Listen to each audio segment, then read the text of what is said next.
The playoff races are heating up. The top of the conference, the wild cards, the draft order, week 15 in the books. We're reacting to it today on the Locked On NFL Scouting Podcast.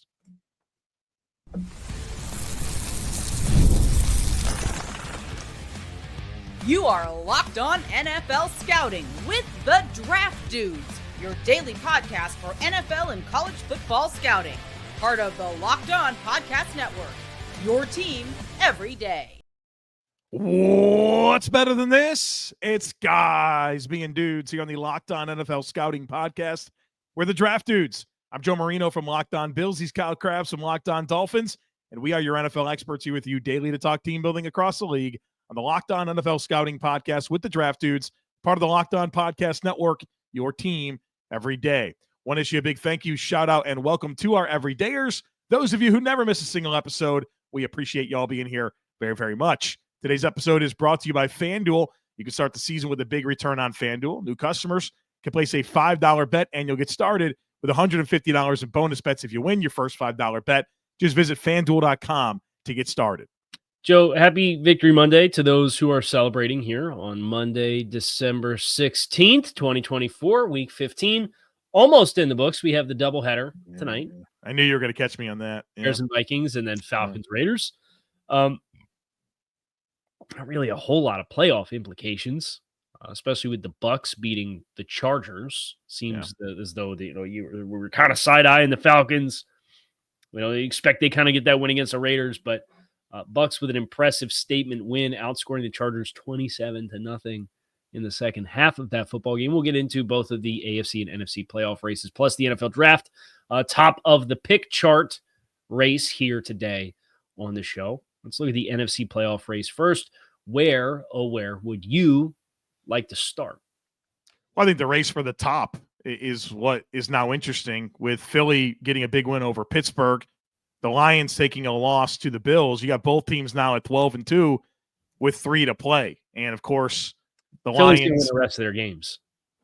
Right. You would think so. And the Lions have the Bears, Niners, and Vikings. That Vikings game in week 18 looks like a huge one because they're 11-2. They obviously play tonight. The Vikings need to take care of their business, but if they do, they can put themselves in a position to have a win and win the division, win and take the number 1 seed. Like, this is it's very interesting. I mean, they got to play Seattle and Green Bay. I get it. Seattle, Green Bay. Green Bay's playing the way that they are. Green Bay just smoked Seattle last night.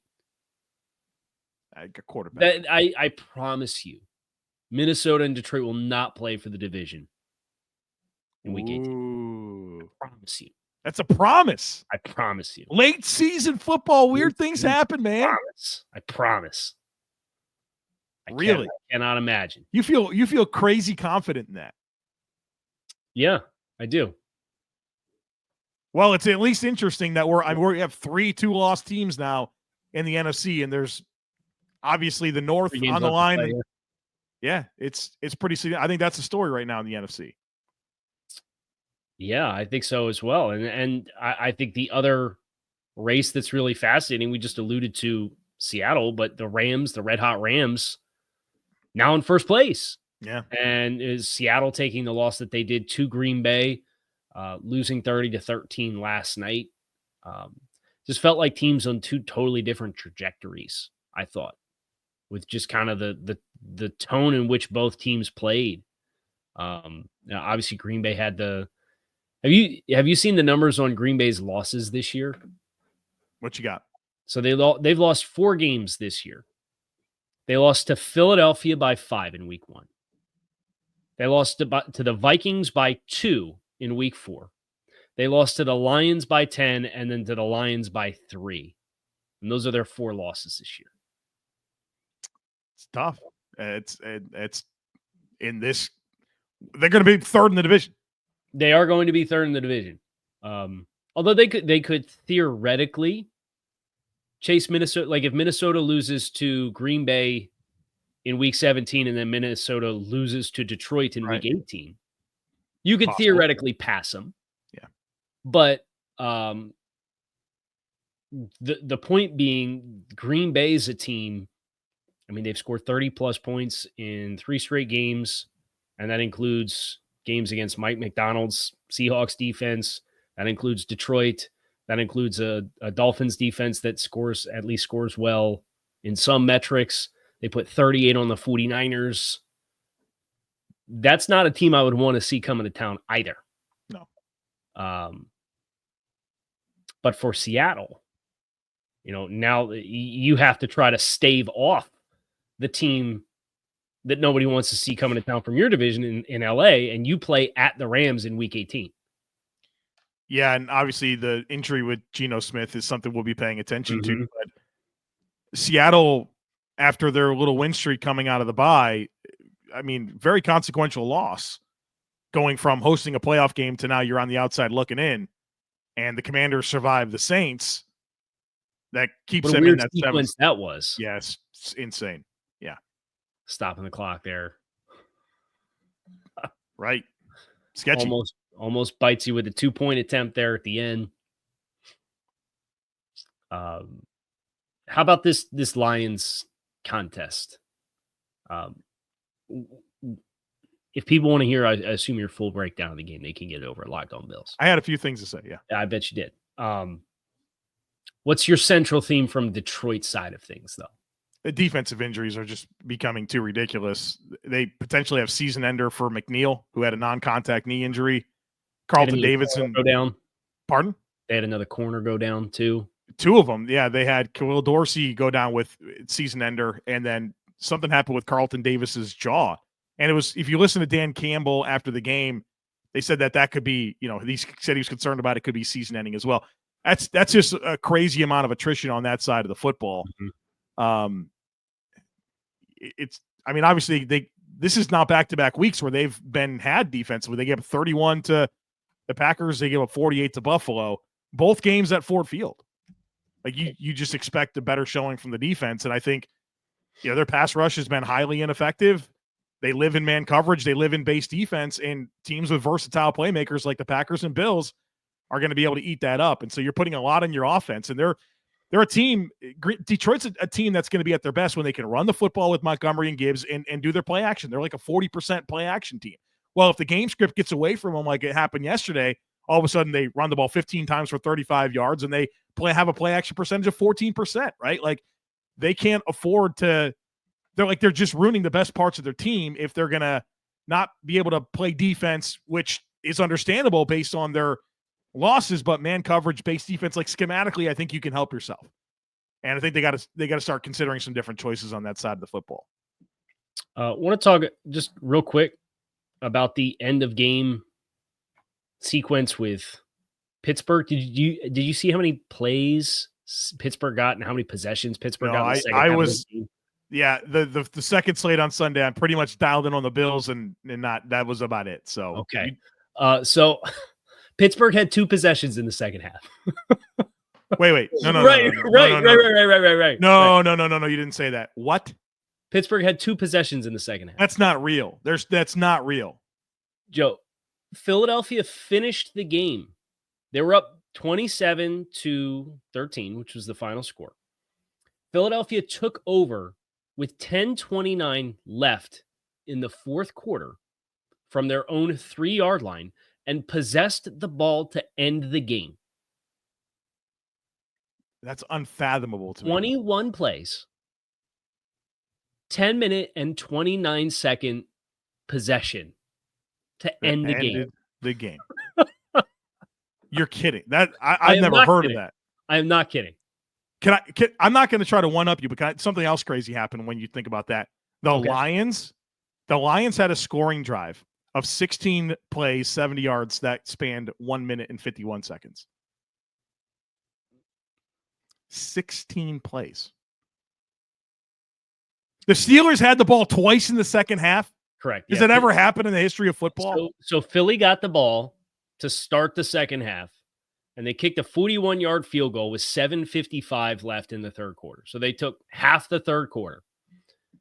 Pittsburgh proceeds to go 31 yards and then 3 and out. Or they not technically 3 and out. They have a turnover. Russell Wilson, they had a snap exchange issue. Darius Slay recovers it. So they go 31 yards, 6 yards, 7 yards, run 4 plays, and on the 4th play, turn the ball over.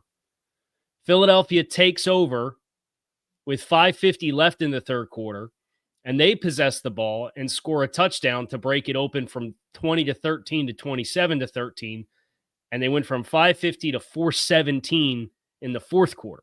That's crazy. Pittsburgh has the ball from 4:17 to 10:29, and then Philadelphia goes 21 plays, 10:29 to end the game.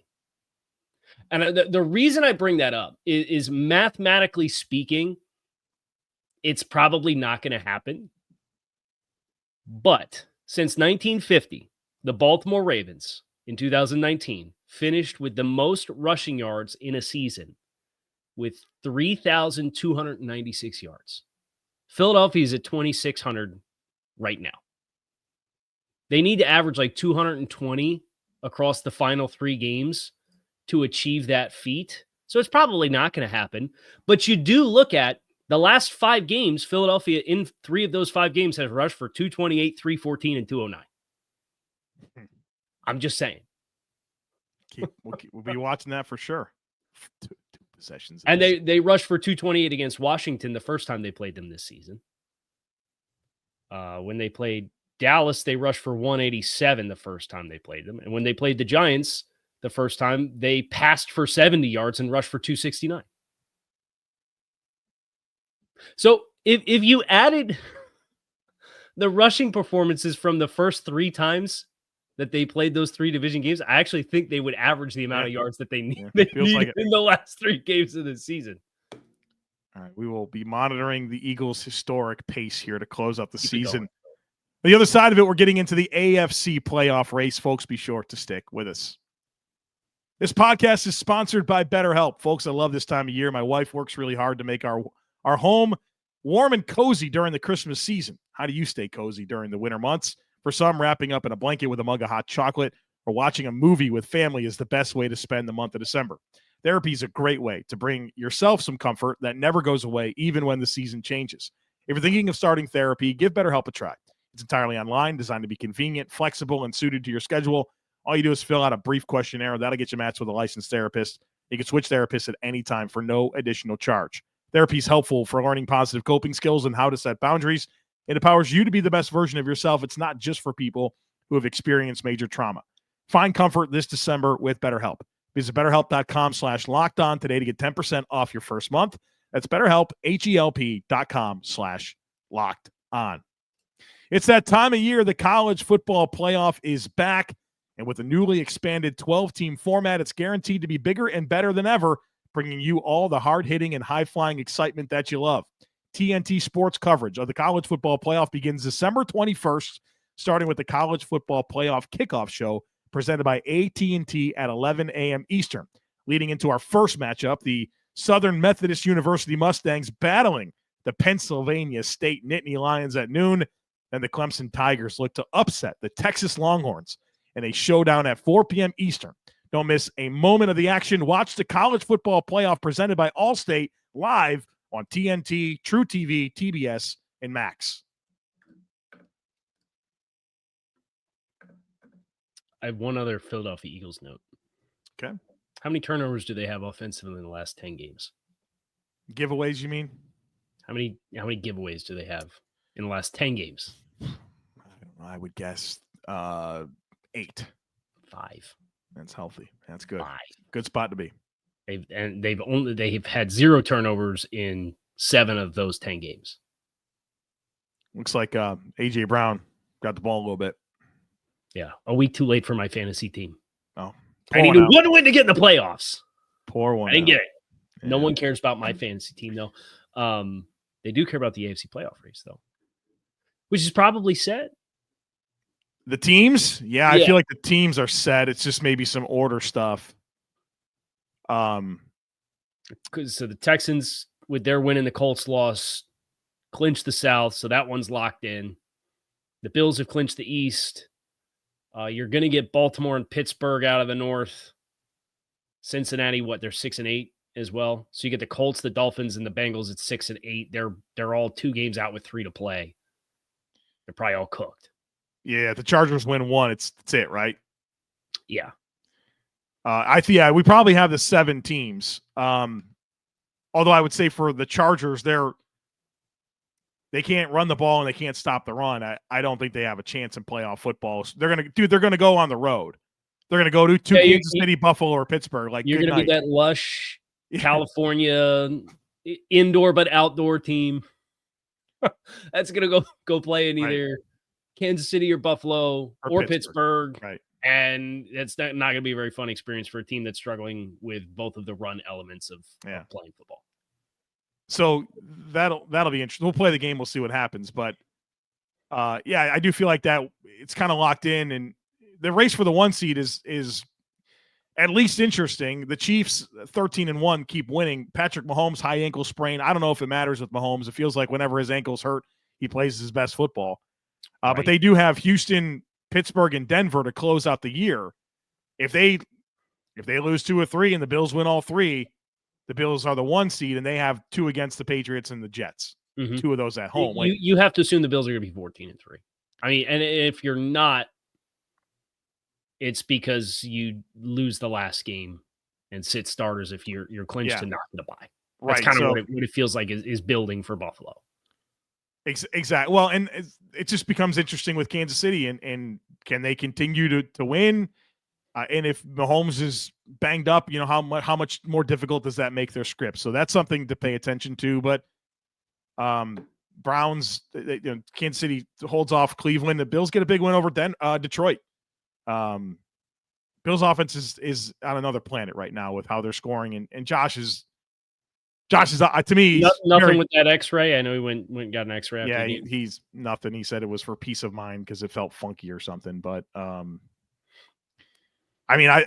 felt like a lot of quarterbacks got hurt yesterday. Geno Smith and Patrick Mahomes and Josh Allen had X-rays after the game, and Kyler Murray was in the tent at one point, and Tommy DeVito and Jay Kaner too. Yeah. I'm sure we could keep going if we sat here and really thought about it, but yeah. For my money, Josh Allen's locked up the NFL MVP, so you can cash in on that bet. Yeah, I think the numbers plus the team success and the narratives before the season started. Yeah, I think it's pretty safe bet. I am just thankful that we mercifully have put to bed the possibility of flawed football teams like Miami and Indianapolis making the playoffs.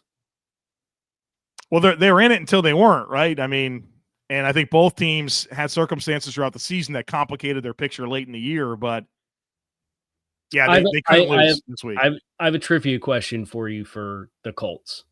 Okay. So Anthony Richardson has 1, 2, 3, 4, 5, 6, 7, 8, 9 full games worth as a starter this season. Do you think he has more games where he had more touchdowns than interceptions passing the ball, or more games where he completed more than 50% of his passes? I don't feel like he does a whole lot of either of those things. It's insane. I don't think he ever completes 50% of his passes. I'll go with the first one. More touchdowns than interceptions, passing the ball. That is correct. He had 1 passing touchdown and no interceptions against the Jets. And then he had 2 passing touchdowns and 1 interception in a loss to the Texans. So he's achieved that feat twice this season, and just once this year in 9 starts has he managed to complete more than 50% of his passes in a game. He's got to play, right? He's got to play. Somehow the Dolphins' stretch of futility running the ball in the past 6 weeks might be even more impressively bad than that. You told me Austin Jackson was a big deal, and I think you're right. They haven't had it like 82, 65, 39, 44, 52. Like the line, you go to Pro Football Reference, the line of where Austin Jackson played versus where he didn't is insane. Right. Yeah. He's absolutely, it's nuts. Good player. He's a good player for that system. But for the last 6 weeks, he can't run the ball. What about the Houston side of things? That team looks shaky to me at 9-5. It just doesn't feel like Stroud's playing well. I think defensively they obviously have some good things going, but you think this team can win some playoff games? I'm worried that against a team with some balance, the injury losses that they're incurring, the Jalen Petrie one is a big one. Yeah. And I think Miami having Jalen Waddle go down, getting rolled up on in that game, and allowing them to just match Derek Stingley with Tyreek Hill, that's exactly the kind of corner that's given Tyreek Hill fit. I mean, you go back to the playoff game last year with L'Jarius Sneed, big, long, physical, but still has hip fluidity and can carry you and squeeze you at the catch point. I mean, that last interception was that ball hit Tyreek Hill in both hands, and he lost at the catch point. So I don't think the state of affairs of what Miami is was well positioned to attack where Houston is weakest. I do think offensively they're on pretty shaky ground, but they finish at Kansas City, Baltimore, and at Tennessee are their last three. Yeah. So do you not get Patrick Mahomes? Does that allow you to win a low scoring game?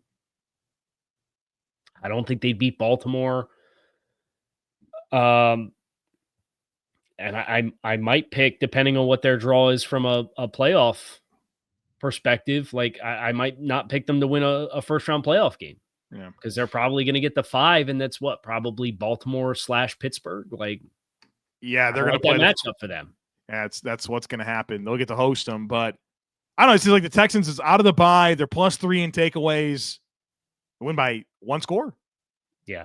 I mean, they have 12 first downs. They have 180 yards of offense. And Miami had opportunities to win that game. Tyreek Hill runs a wrong route before half. That was a 6-point swing because it took points off the board for Miami and started Houston inside the 5-yard line. They kick a field goal. Houston's one of their other touchdown drives started inside the Dolphins 30 because of strip sack. So they got 10 points off an interception that set them up inside the 5 and a strip sack that set you up inside the 30. Now, all the possessions and points count the same, but I think you just look at that game script and, man, they were very opportunistic, and I don't know that you're playing the legit contenders in the AFC. You're going to get those kinds of opportunities to take advantage of.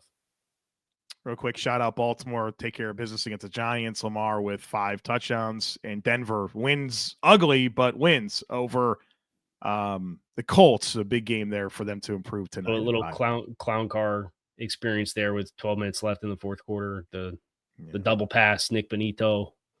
Nick Benito's having a year. That guy. Imagine being surprised Nick Benito turned out to be a good player. Well, those Oklahoma edge rushers, man, you don't know if they're going to be Eric Stryker or Nick Benito. You know, this crazy production. The difference was like 0.4 of a second in the 40 or so. There's other ones too. Yes, they just always have that guy. You're like, I don't know. Maybe he's the good one. Maybe he's the bad one. Yeah. Well, Benito's the good one. Draft order. We're taking a look at that next here on Locked On NFL Scouting. Be sure to stick with us. Get ready to tackle the NFL action with FanDuel, America's #1 sportsbook, because right now new customers can bet $5 and get $150 in bonus bets if you win. The FanDuel Sportsbook app gives you everything you need to place live bets on the NFL all in one place. So when you get a hunch in the middle of the game, you can check out the latest stats, view live play-by-play, and so much more on the same page where you place your bets. Just visit FanDuel.com to join today. You'll get started with $150 in bonus bets if you win your first $5 bet over at FanDuel.com. And again, we got Monday Night Football action tonight. 2 games. The Vikings 7-point favorites over the Bears. Falcons 5.5-point favorites over the Raiders. Get in on that action. Check out the props. That's where I've been doing well this year, getting in on player props. Check them out. Never waste a hunch and make every moment more with FanDuel, an official sportsbook partner of the NFL.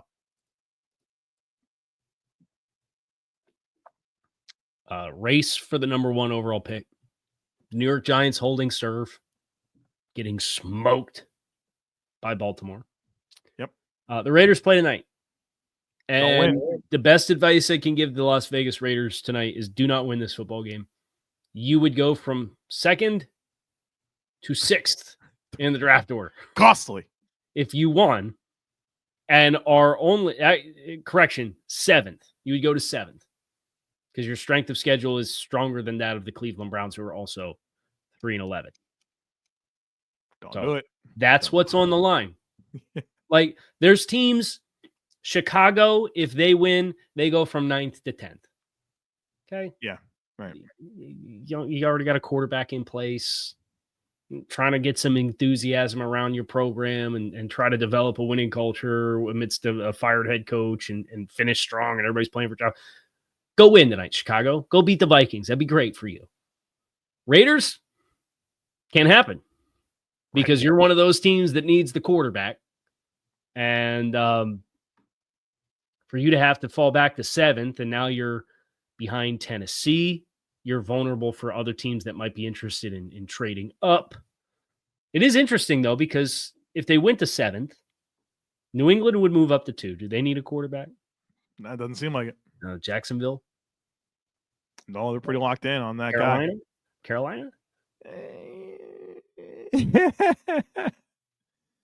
Came back down a little bit this week, right? Used to be a favorite for the first time in 33 games, and they get smoked at home by the Cowboys and Cooper Rush.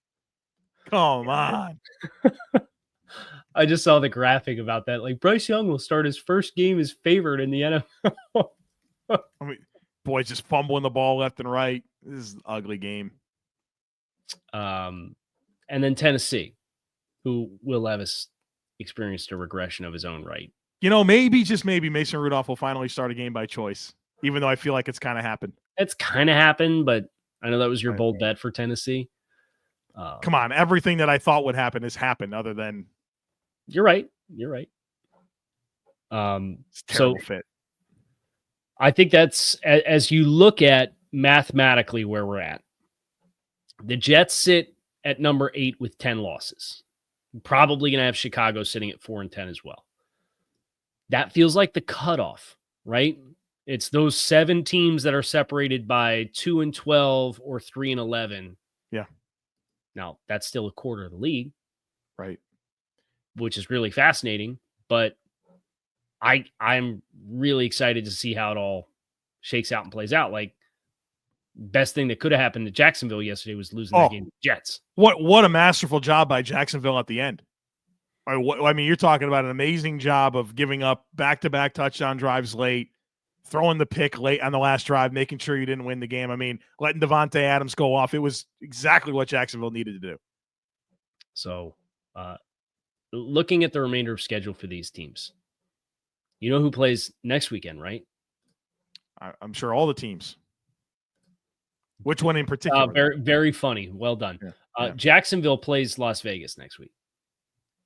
Don't win. Somebody's going to. Yeah. It will be a first overall pick elimination game. Chris Schubert would be telling you that there could be a tie. I can hear him right now saying, "Oh, somebody doesn't have to win." And then Jacksonville. Tie would be bad for both teams. Jacksonville also plays Tennessee. You know what you got to do, folks. 2 out of 3 between Las Vegas, Jacksonville, and Tennessee are guaranteed to be pushed out of the stratosphere of what we're talking about here. And I think here the big thing is that, to me, it's the Giants and the Raiders as teams that need quarterbacks. Like, they're the ones that need to be in those top 2 spots and not complicate things with having to trade up. Mm-hmm. So, like, I think for some of these teams, being the 4 versus the 7s, like, probably inconsequential in this draft. But if you need a quarterback, don't put yourself in a position where you got to start trading up for these guys. I would expand that conversation to pretty much anybody that's kind of in no man's land right now, like between 4-10 and 7-7. Like, it's pretty inconsequential. You still have things to play for. We've seen plenty of examples of the wrong player going to the wrong team at number 7 and not working out. And simultaneously, the right player goes to the right team at pick number 17 and becomes a very good player. Right? Like, I would be, unless I'm jostling for that quarterback position, I would be much less concerned about, we got to lose the rest of our games now that we know we're not going to make the playoffs so we can get the best possible draft pick possible. Like, I don't think there's going to be a ton of market for moving down the board in a draft like this. I think it's very fair to point out that, and you just need to focus on picking the right player. And there's enough talented players. I don't care how bad the draft class is. There's enough talented players for you to make the right choice. Yeah. In the first round of your draft. Yeah. So I'll get off my soapbox now. Well, it's usually it's like 2 or 3 teams, man. We got like 7. It's crazy. Yeah. It'll Tennessee, Jacksonville, and Vegas. Those 3s, you can cross 2 of those teams off the list with what's coming in the next 2 weeks. So that'll leave you with 5. With 1 game of separation. So the Giants and the Giants and Raiders both riding 9-game losing streaks. Raiders may make it 10. Yeah, I think they will. They should. That's going to do it for us here on Locked On NFL Scouting. Kyle Crabbs, Joe Marino, we appreciate you guys for checking out the show. Make it a great rest of your day. We will be back again tomorrow and all throughout the week this week as we continue to press onwards towards the finale of the 2024 NFL season.